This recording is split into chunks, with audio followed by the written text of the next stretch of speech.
Muy buenas tardes. Mi equipo y yo vamos a hablar acerca de la estructura de las mitocondrias.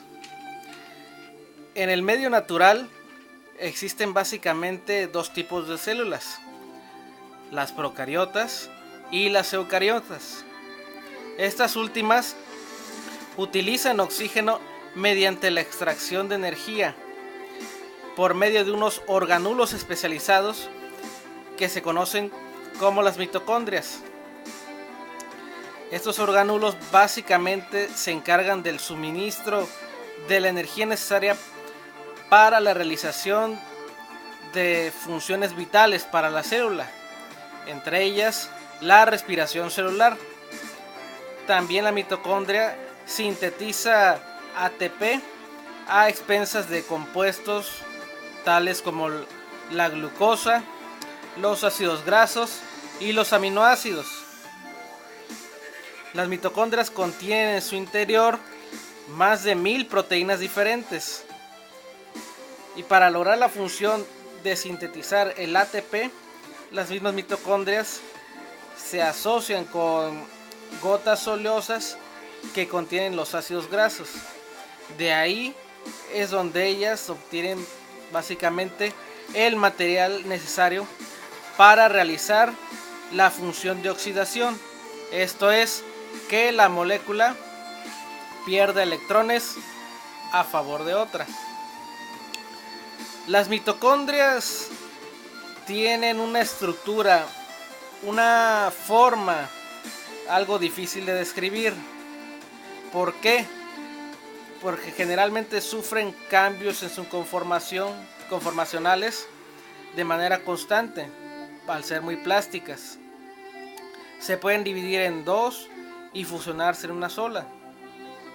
Generalmente se presentan con una forma alargada y con un tamaño que puede oscilar o diferir entre los 0.5 y el 1 micrómetro de diámetro y hasta 7 micrómetros de longitud. El número de dichas mitocondrias depende básicamente de las necesidades energéticas de las células en cuestión. Son generalmente abundantes o más abundantes en las células cardíacas, relativas al corazón obviamente, y en las células hepáticas, que son las que se encuentran en el hígado. Las mitocondrias presentan varias estructuras que la conforman: la membrana externa, la membrana interna, un espacio intermembranal y finalmente la matriz. Bien, el límite externo de una mitocondria contiene dos membranas. Aquella que rodea por completo la mitocondria y le sirve como límite externo es la membrana mitocondrial externa. Casi el 50% del peso de la membrana externa se constituye a base de lípidos y contiene una mezcla curiosa de enzimas, que estas participan en actividades tan diversas como lo es la oxidación de la adrenalina, la degradación del triptófano y la elongación de los ácidos grasos. La membrana mitocondrial externa presenta porinas. Estas son proteínas integrales que poseen un canal interno relativamente grande, aproximadamente de 2 a 3 nanómetros. Están rodeados por un barril de cadenas.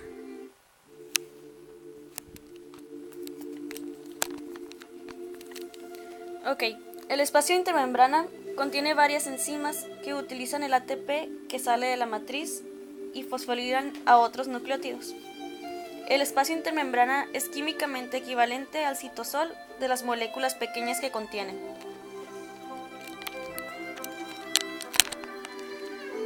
Al hablar sobre la membrana interna, al igual que otras membranas de la célula, la membrana interna es impermeable al pasaje de iones y de la mayoría de las moléculas pequeñas, excepto cuando una vía metabólica está provista de proteínas transportadoras.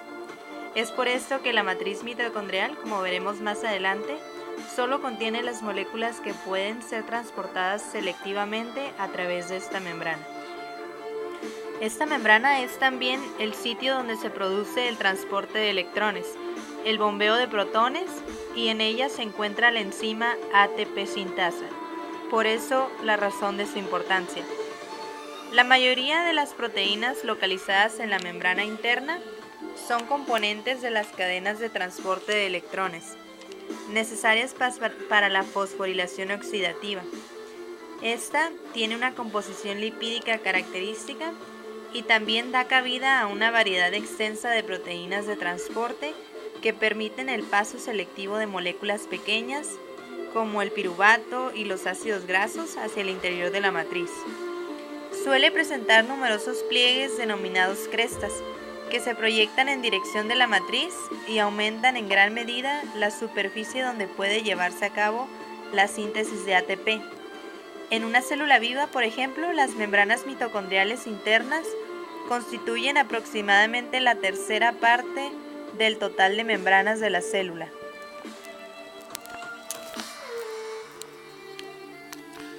Finalmente llegamos a la matriz.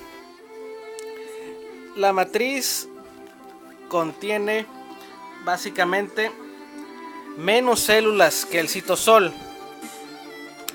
Está compuesto de iones, de metabolitos a oxidar, de un ADN circular bicatenario, parecido al que poseen las bacterias, unos ribosomas con un tamaño más pequeño a los del citosol, conocidos generalmente como mitorribosomas. Estos realizan la síntesis de proteínas mitocondriales, así como posee un ARN mitocondrial. Básicamente la matriz contiene orgánulos que tendría una célula procariota libre. Por eso se menciona que las mitocondrias son similares a las bacterias. En la matriz pues se llevan a cabo, se tienen lugar diversas reacciones metabólicas muy importantes para el funcionamiento de la vida. ¿Cuáles son esas reacciones? Bueno, son el ciclo de Krebs, el beta oxidación de ácidos grasos, la oxidación de los aminoácidos, así como reacciones de síntesis de urea y de grupos hemo. Como se puede observar después de todo esto, la mitocondria pues posee su propio material genético, así como los mecanismos para producir su propio RNA y sus propias proteínas.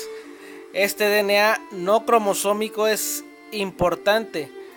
¿Por qué? Porque codifica un pequeño número de polipéptidos mitocondriales, 13 en el caso de los seres humanos, que se integran a la membrana interna con los polipéptidos codificados por genes que se encuentran en el núcleo de la misma mitocondria.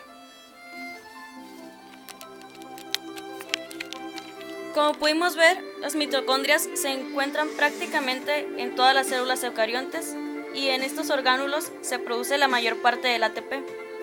Y tiene una membrana externa, una membrana interna y dos compartimientos internos. La mitocondria es muy parecida a una bacteria y es uno de los organelos más importantes para el funcionamiento de la célula animal. Es más abundante en células cardíacas que en hepáticas e interviene en la apoptosis o muerte celular programada. Eso fue todo, muchas gracias por su atención y nuestro equipo fue conformado por Jocelyn Armenta, Kelly Castañeda, Christopher Castro y Giselle Espinosa.